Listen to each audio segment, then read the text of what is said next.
Madam Chair.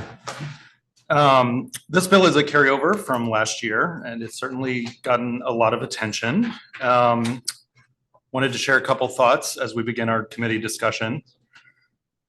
First, I want to say that I feel pretty clear that Maine values standard of care medicine. We also value our providers who offer that care to Mainers. They work hard across many fields to care for the health and well-being of all people in Maine. They are doctors, nurses, pharmacists, social workers, and more.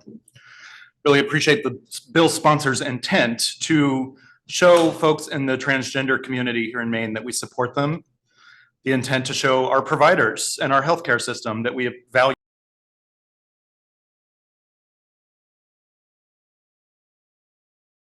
them, and that we will protect Maine from unfounded attacks from other states.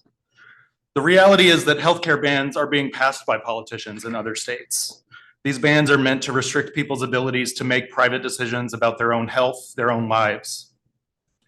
And some of those bans actually deny parents' rights by denying parents the ability to get their kids the healthcare that they need to thrive. Those bans also target medical providers, sometimes with criminal penalties. And they could reach in and interfere with the ability of our providers here in Maine to deliver the high quality care that our residents need and deserve. We have a process for drafting, carefully reviewing, and updating bills here in Maine so that we can make sure that our laws are the best possible for the people of Maine. The initial draft of LD 1735 contained language that is not needed to accomplish any of the core goals that I've just outlined. The goals of protecting our healthcare infrastructure from outside interference, protecting the dedicated, hardworking medical professionals in our state from unwarranted penalties and litigation arising from hostile laws outside of Maine, and to protecting access to critical healthcare. Because this bill contains that language that does not further any of those goals, I would move ought not to pass.